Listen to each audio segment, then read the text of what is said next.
Tell him it's not on with your titty blouse in my church. It's not on at all. Welcome to Impact. I'm Miss Kitty. This week on the program, we focus on what are the factors motivating these dancehall style funerals that have become a staple within the working class Jamaica. Is it, as the anthropologists say, simply a case of our people paying homage to their African roots by sending off their dearly beloved in a blaze of style, fashion and flair to soothe their spiritual journey back to the motherland? Or are we just consumed by the dancehall culture? And even in moments where we should be somber and circumspect, the urge to just bling out and go shell down the church and the graveside is far too much to resist. After the break, we discuss the spectacle that is a dancehall funeral, justified or in terribly poor taste. We'll be right back.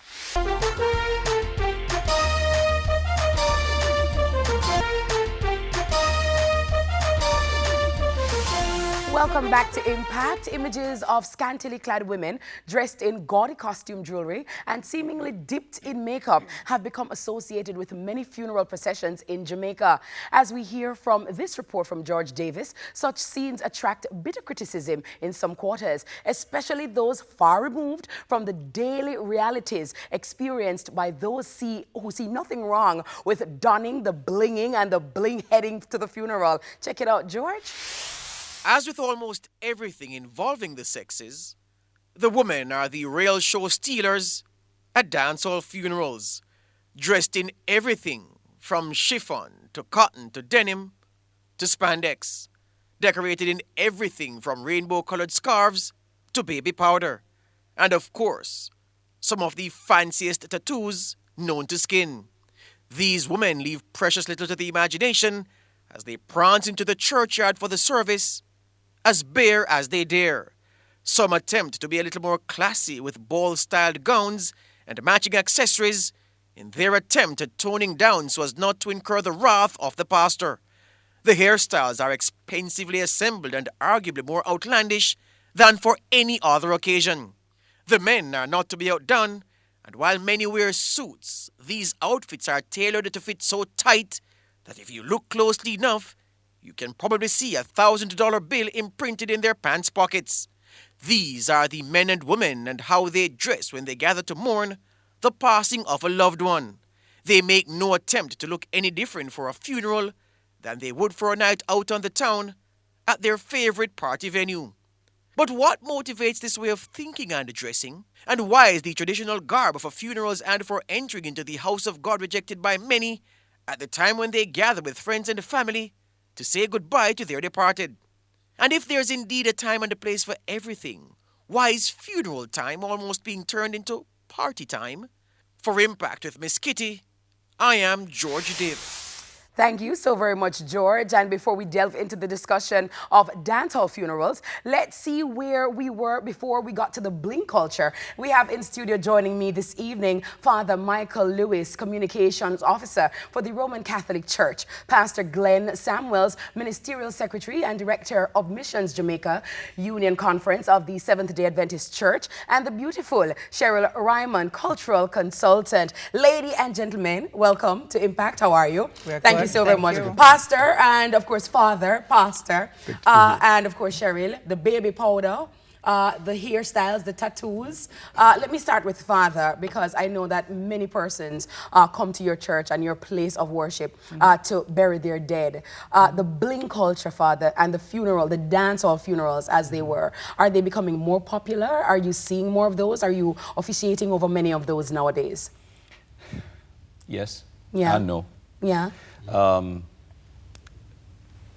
Over the years, we've seen a development with many of our people when they come to church for funerals, and not just funerals, even for weddings sometimes too, yes?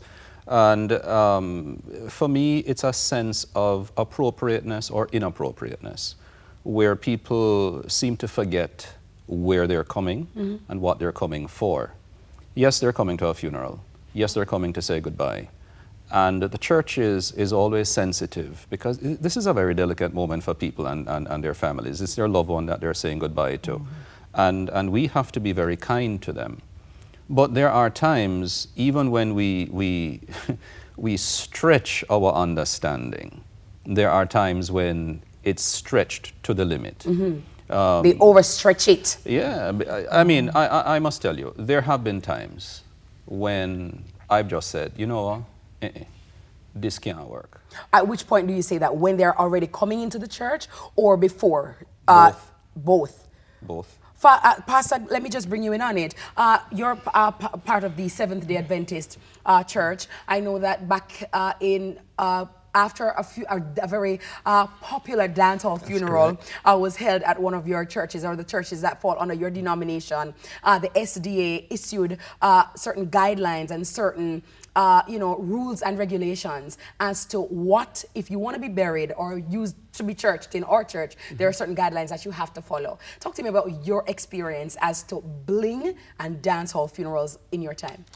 Thanks. As Mike said, we try to be very sympathetic, understanding the struggle with grief, particularly sometimes the circumstances of the death.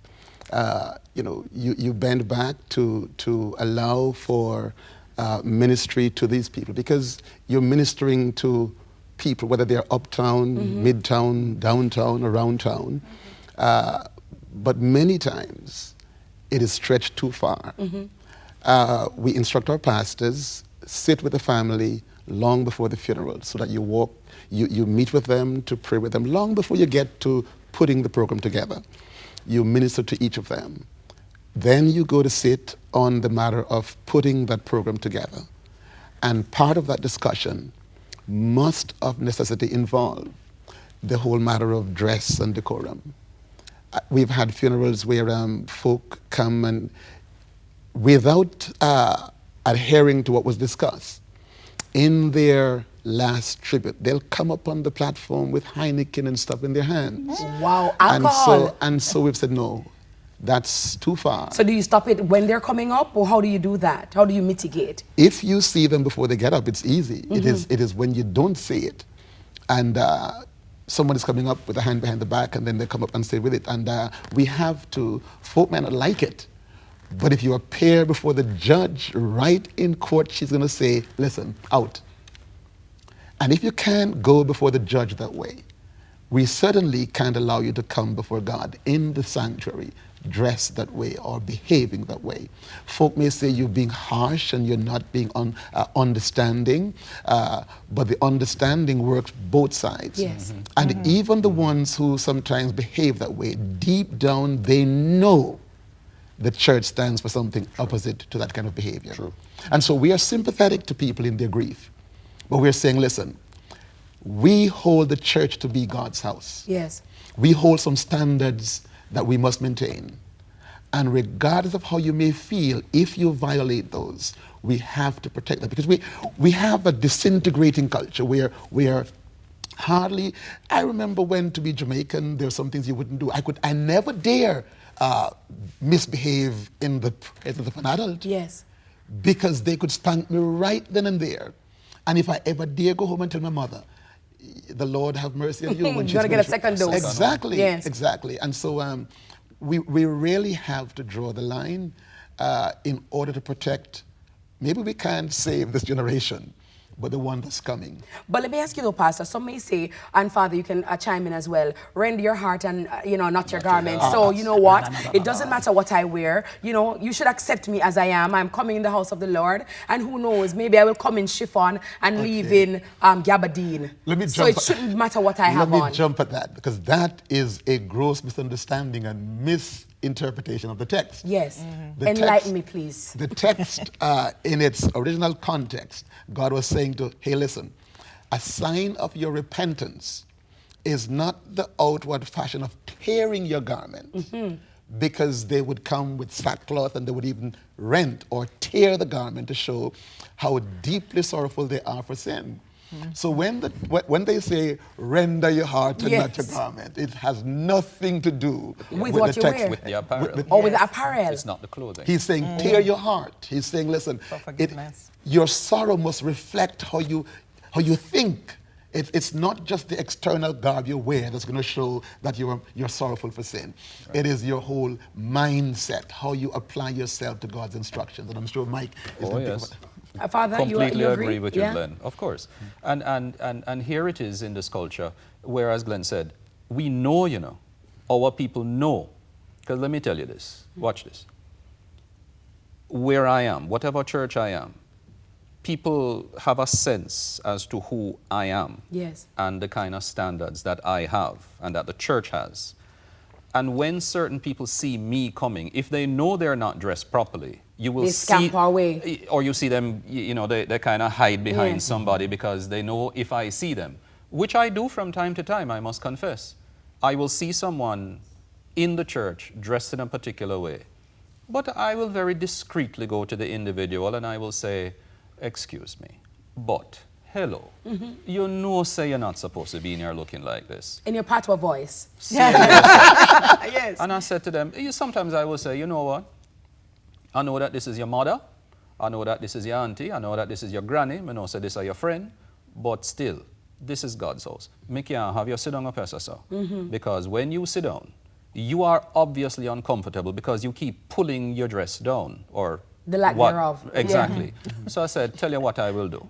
I will put a chair at the back door and you can sit down right there, so. Let me just bring Cheryl in on that point. Cheryl, a lot of these bling funerals and dancehall funerals, as they were, tend to be associated with persons from the working class or lower class, lower socioeconomic strata of our country.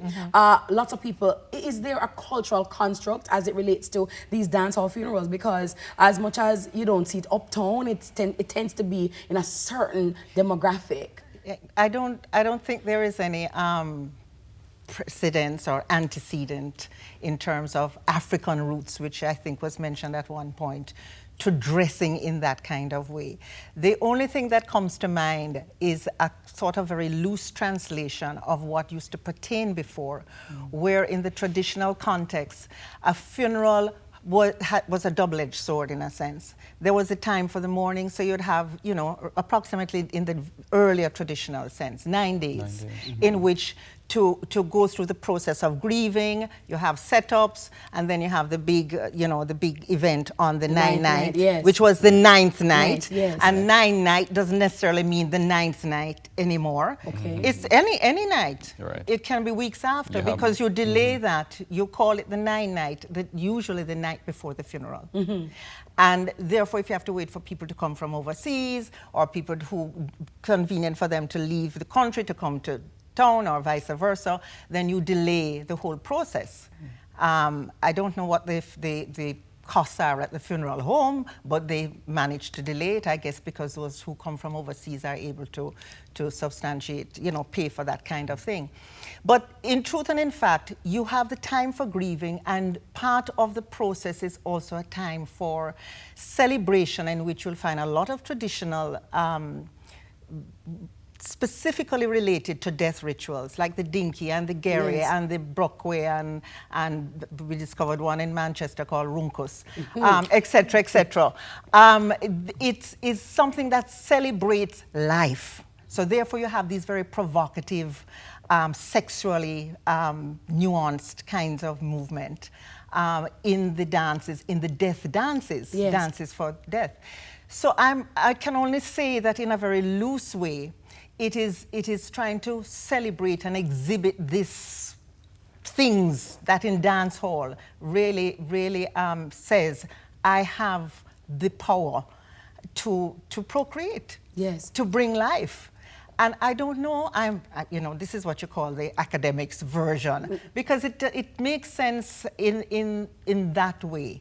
Perhaps to say that, you know, subconsciously, or what you call collective consciousness, this is the only opportunity, because those 8 and 9 days don't happen anymore, and 9 nights in an urban working class situation is a party. It's a straight up party. Well, we're going to talk about that. There are no hymns and no We're going to talk about that when we come from the break, because Father and Pastor, I want you to just go back for me, back in the day, how 9 nights used to be, because the face of 9 nights has changed. Oh, absolutely. And, you know, Jamaica is a very Christ-like society where we try to, you know, promote that.